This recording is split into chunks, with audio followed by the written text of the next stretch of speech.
it's time for some more Mercy Watson. Something wonky this way comes. The last time we read, we saw Mercy on a mission. She was smelling some, do you remember? Hot buttered popcorn. Let's see what happens. Hey now, said Alfred P. Tompkins. Speaking of pigs, isn't that a pig right there? Where? Said Francine Paulette. There, said Alfred P. Tompkins. He pointed at the pig that was trotting past the truck. The pig had its snout up in the air. The pig looked very happy. Of course she does. That, said Francine Paulette, is the pig from Decawoo Drive. I have dealt with that pig before. I wonder what a pig is doing at the movies, said Alfred P. Tompkins. That's a good question, said Francine. That's the kind of question that only an animal control officer can answer. Fascinating, said Alfred P. Tompkins. Don't make any sudden movements, said Francine Paulette. She reached into the back of her truck. She grabbed her net. If you want to see an animal control officer in action, said Francine Paulette, follow me. Fascinating, said Alfred P. Tompkins. Simply fascinating. I'm right behind you.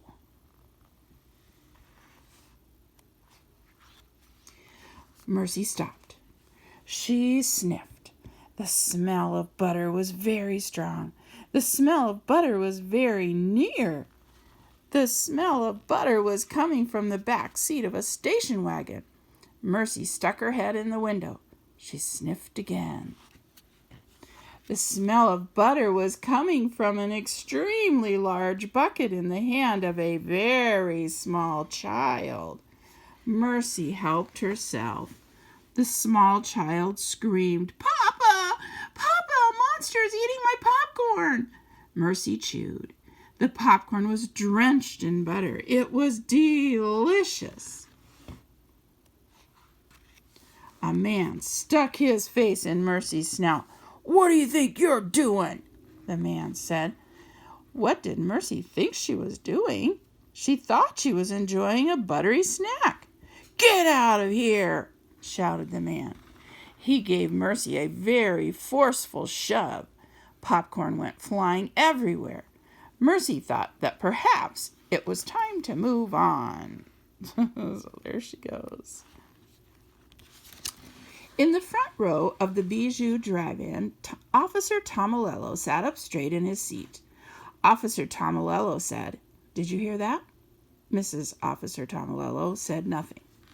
Was that a scream of distress? Said Officer Tomilello. It sounded like a scream of distress, he answered himself. Is someone in trouble? Officer Tomilello asked. Mrs. Officer Tomilello said nothing.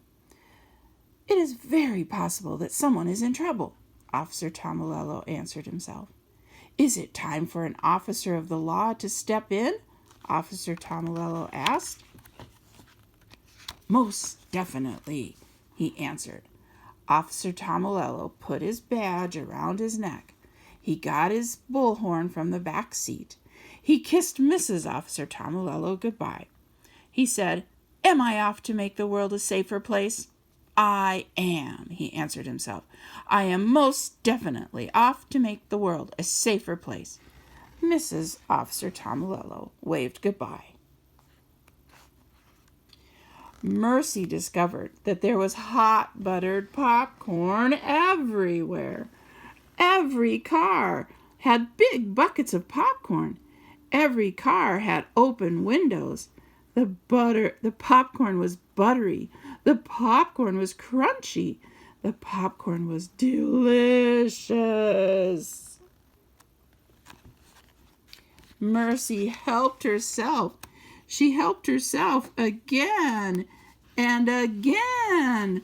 People screamed. People laughed. People fainted. Mercy kept eating. In the meantime, Mr. Watson and Frank returned to the convertible with several bottomless buckets of popcorn. Mrs. Watson was crying. "My darling, my dear," said Mr. Watson, "what is wrong?" "It's a tragedy," said Mrs. Watson.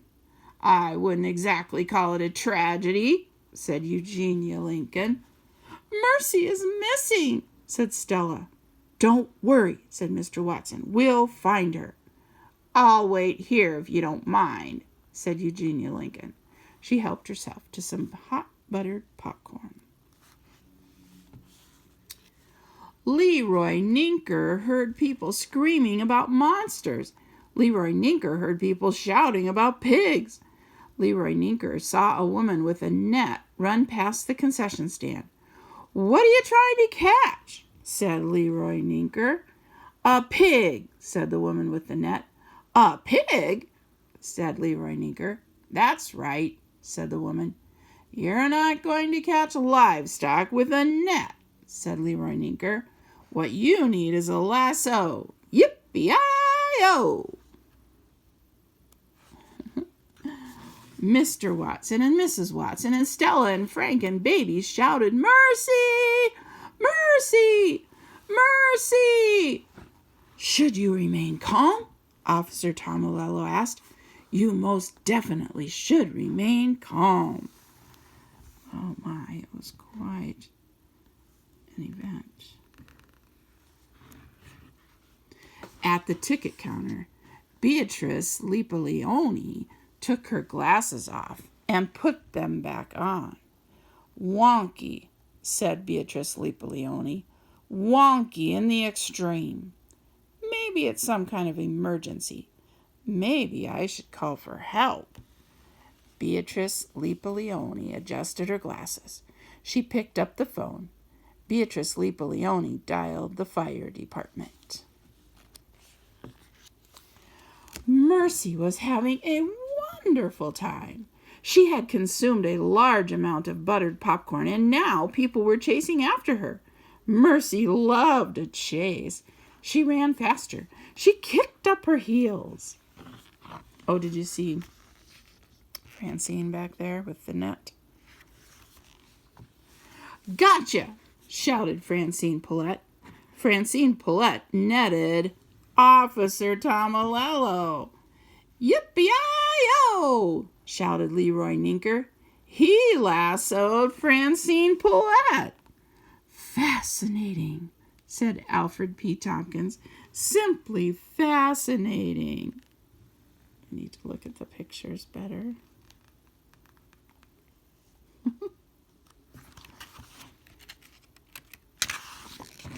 There was the sound of a siren.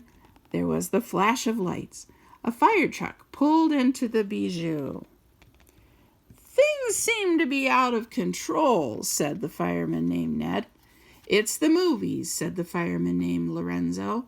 "They make people crazy." "Actually," said a man who was standing next to Ned, "I think the pig is making people crazy." "Holy smokes, I know that pig," said Lorenzo. "It's that toast-loving pig from Decawoo Drive." "I'll tell you," said the man standing next to Ned. This is way better than any movie I've ever seen. It's all been fascinating, simply fascinating."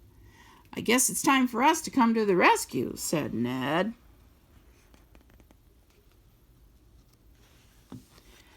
"We should do what only firemen can do," said Lorenzo.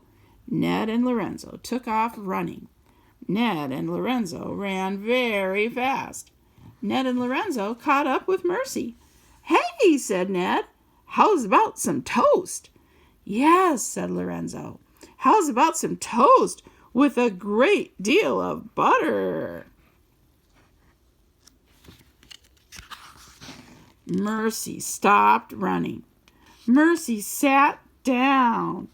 Mercy thought very hard. Toast sounded like an excellent idea to her.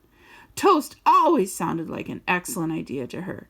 Ned sat down next to Mercy. He put his arm around her. Here comes everyone else.